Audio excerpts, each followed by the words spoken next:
Bonjour à tous, nous allons reprendre notre cours du Tanya. Nous sommes à la leçon 21 du Tanya et donc nous allons le faire toujours pour le mérite de Chaim Ben Clara, qu'Akadosh Baruch Hu lui amène une refoua shlema et totale immédiatement.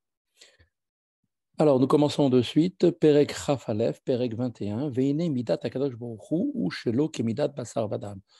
La nature, nous dit l'Admorazaken, de l'ordre divin, la nature de Dieu n'est pas semblable à celle d'un air de chair et de sang. Aussi, les concepts qui sont employés pour ce qui relève de l'être humain ne peuvent absolument pas être transposés pour décrire les attributs divins, et il en est donc de même dans le cas de la parole que nous allons ici étudier. Chez Adam, que chez Medaber Dibour, Are ou Evel Adibour Befiv ou Mourgage, Venire Davar Bifne Atzmo, Mouvdal, Beshorcho, Shen, Asa Bechedot Nefesh Atzma. Car pourquoi est-ce qu'il n'y a aucun rapport avec la parole de Dieu, la parole de l'homme? Eh bien, parce que lorsqu'un homme dit quelque chose, le souffle de la parole est ressenti et apparaît comme une entité indépendante qui est elle-même séparée de sa source, à savoir les 10 facultés intellectuelle et émotionnelle de l'âme elle-même. Donc, quand elle est intégrée dans sa source, la parole, comme on le sait, elle n'a pas d'existence propre et elle est totalement annulée. Quand elle est prononcée, eh bien, à partir de ce moment-là, elle quitte sa source et elle prend sa propre identité, ce qui n'est absolument pas vrai, effectivement, pour la parole divine. Ce n'est vrai cela que pour la parole humaine. Cette séparation n'existe que pour la parole humaine. Aval Akadosh Baruch Hu, mais la parole de Dieu n'est pas chas v'shalom, séparée de lui, car comme nous le savons, eh bien rien n'est extérieur à lui et aucun lieu n'est vide de lui. Sa parole se fond donc toujours en lui dans les mots qui en davar chus mimenu velet atar panui mine. Il n'y a absolument rien, aucun endroit n'est vide de lui, donc sa parole se fond toujours en lui. Et c'est pourquoi la parole de Dieu n'est pas semblable à notre parole que Dieu préserve. Tout comme de manière évidente, que Moshe marshavto marshvatenu, kedertiv kelo marshvotechem, marshvotai marshvotechem. Car, comme nous le savons, sa pensée n'est pas semblable à notre pensée, ainsi qu'il est dit, car mes pensées ne sont pas vos pensées. Kedirtiv, il est écrit aussi, Kilo marshvotai marshvotechem, ktiv ken gavru darka derachai miderachkechem begomer. Et il est écrit aussi, eh bien, que de même que sa pensée, la parole de Dieu est radicalement différente de la parole humaine. Pourtant, si la parole divine n'est jamais séparée de Dieu, alors pourquoi est-elle donc décrite en ces termes, ce qui nous laisse à penser qu'elle ressemble à la parole humaine? Eh bien, la parole humaine ne constitue en fait qu'un moyen de communication que parce que le mot prononcé est séparé de celui qui s'exprime. À l'opposé, les lettres de la pensée qui demeurent unies, elles, avec l'âme, sont dissimulées à tout ce qui est extérieur au penseur. Mais puisque rien n'est séparé de Dieu, le terme parole n'illustre absolument aucunement la nature de la parole divine. Donc Rabbi Shneur Zalman va maintenant essayer de nous expliquer que la parole, en fait, possède deux caractéristiques. Premièrement, elle révèle ce qui était auparavant caché dans les pensées de celui qui parle. Et deuxièmement, elle se sépare de sa source. Seule la première caractéristique, bien entendu, où l'on dit que effectivement, elle se révèle ce qui était caché dans les pensées de l'orateur, peut effectivement être transposée à la parole divine, qui elle aussi révèle à la création ce qui était dissimulé dans le divin. ולא נקרא דיבורו יתברר בשם דיבור, רק על דרך משל, כמו שבדיבור התחתון שאדם, שבאדם הוא מגלה לשומעים מה שהיה צפון ונעיין במחשבתו. Et donc, dans les mots du Admor Zaken, la parole de Dieu n'est appelée parole, donc pour pouvoir dire, par une certaine allégorie, pour donner une ressemblance avec la parole humaine. Pourquoi a-t-on dit ça? Uniquement pour illustrer le seul fait que de même que la parole de l'homme se révèle à ses auditeurs, ce qui était caché, dissimulé dans sa pensée, car les ma'ala ben sof baruchu, yetziat ha'or ve'achayut memenu barem ma'alem el hagiyul lebroa haolamot. Aussi de même en est-il en haut, chez Dieu, l'émergence de sa lumière, sa sortie de cette lumière et de la vitalité du Ensof, béni soit-il, avant la création d'un état, était dans un état de dissimulation et passe vers un état maintenant de révélation par la création pour créer et animer des mondes. Et donc cela, eh bien, créer et animer des mondes, cela est appelé la parole de Dieu. Dans ce contexte, l'autre, l'auditeur, est, et bien sûr, il est l'être créé qui se considère alors comme une entité indépendante séparée de Dieu. Ce sont en fait ces révélations de la lumière et de la vitalité divine qui constituent les 10 paroles mentionnées dans la Genèse par lesquelles le monde fut créé dans tous ses détails. De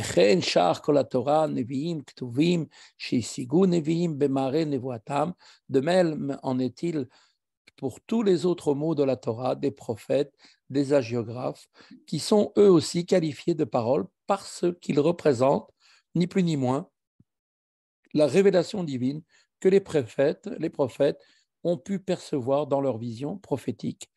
Donc on voit ici que l'analogie de la révélation divine avec la parole ne se fonde que sur cette caractéristique et unique de révélation et de communication liée à la parole, mais non sur l'idée de séparation, shalom, qu'elle implique, idée qui ne peut absolument pas du tout s'appliquer à Dieu.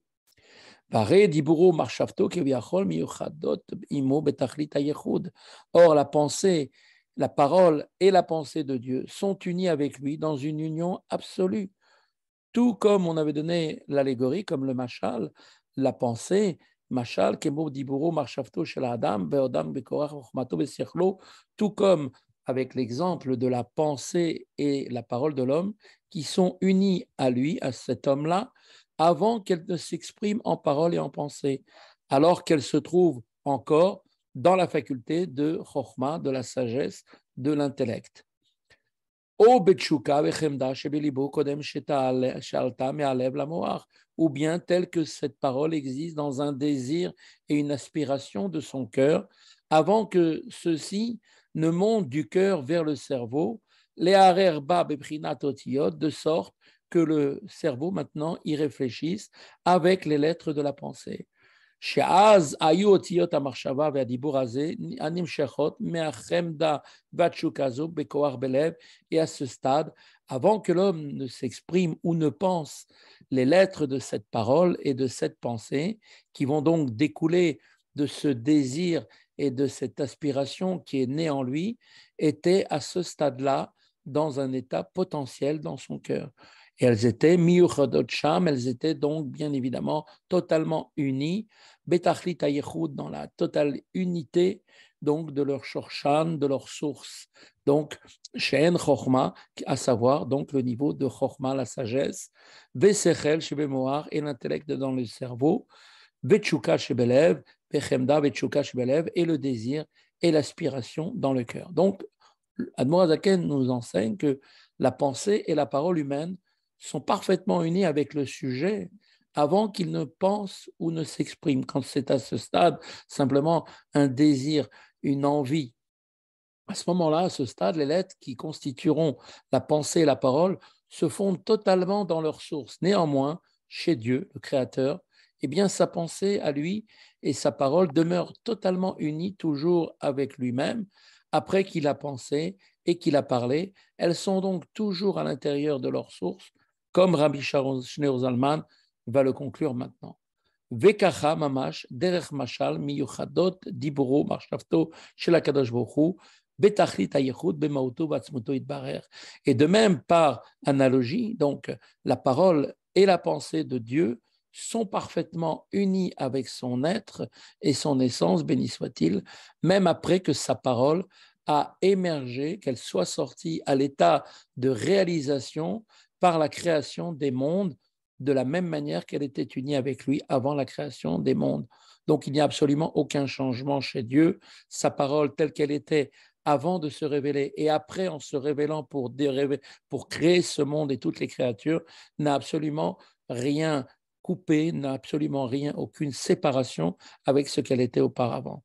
Ve'en shum shinui klal lefanai barer, et il n'y a donc chez Dieu aucun changement par la révélation de son pouvoir créatif dans la création.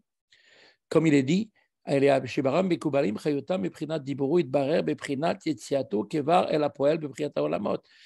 que, en fait, la réalité, c'est que la notion de changement par la création n'existe pas chez Dieu. Elle n'existe que pour les créatures qui, elles, reçoivent leur vitalité de la parole de Dieu. Quand elle-même, elle sort, elle émerge de l'état de dissimulation quand elle est telle qu'elle était en Dieu, à l'état de réalisation vers la création des mondes. Mais cela n'a absolument constitué aucun changement pour cette parole.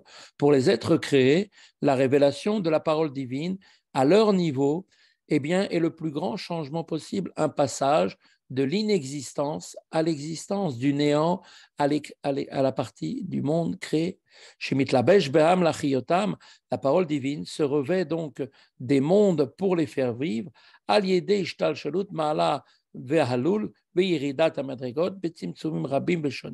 Et donc la parole divine se revêt des mondes pour les faire vivre au moyen d'une descente graduelle de cause à effet, dans laquelle le niveau supérieur est qualifié de Ela, la cause, et le niveau inférieur de Alul, l'effet.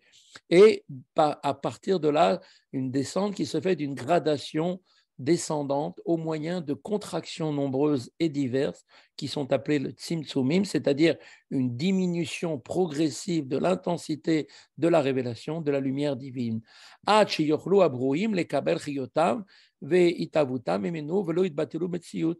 façon à ce que la parole de Dieu descende et se contracte jusqu'à arriver aux créatures et qu'elles soient pour eux capables, ces créatures, de pouvoir recevoir cette vitalité et bien évidemment, et que leur existence continue d'être sans être inondée, dépassée par la puissance de cette lumière, si elle était telle qu'elle était à l'origine, eh bien, ils pourraient perdre leur identité. Donc on voit qu'une révélation de la force divine sans aucune dissimulation aurait provoqué l'annulation totale des créatures qui auraient perdu leur identité dans sa force vitale. Il était dans l'intention de Dieu que ces créatures ressentent leur existence comme étant indépendantes, séparées de lui, et que ensuite, par leur propre pouvoir de libre arbitre, eh bien qu'elles se soumettent à lui par leurs propres efforts. À cette seule fin, Dieu n'a révélé sa force créatrice qu'à travers une série de contractions qui vont permettre aux créatures de pouvoir avoir un sentiment d'existence indépendante de Dieu, dont l'effet va être bien évidemment maintenant étudié.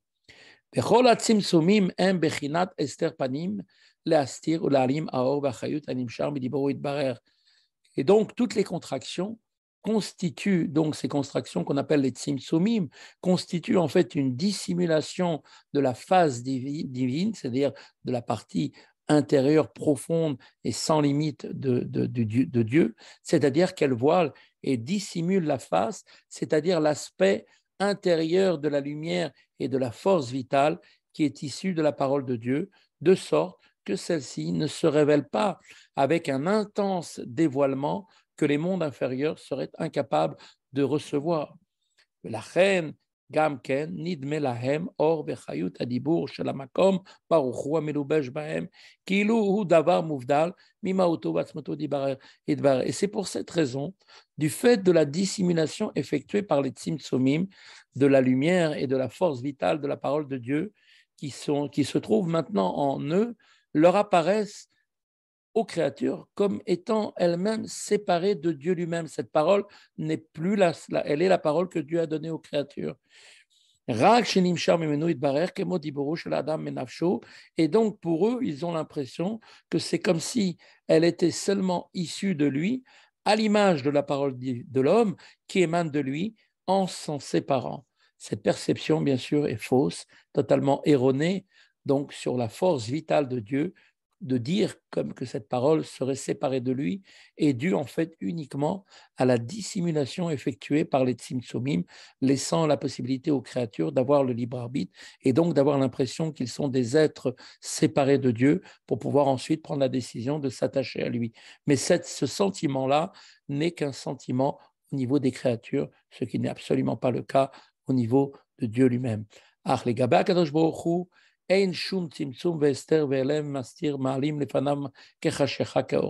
Néanmoins, par rapport à Dieu, bien évidemment, aucune dissimulation, ni aucun voile ne cache, ni ne voile quoi que ce soit. Et l'obscurité, comme il est dit, l'obscurité, les ténèbres, qui représentent la dissimulation, eh bien, sont pour lui identiques à la lumière, c'est-à-dire à la révélation. Kedirtiv, Gam Chosher le Yarcher Mimecha Vegomer, ainsi qu'il est dit dans les Télim, même l'obscurité n'obscurcira rien pour toi. Ce verset se prête également à l'interprétation suivante. Même l'obscurité n'obscurcit rien, car elle est cette obscurité issue de toi.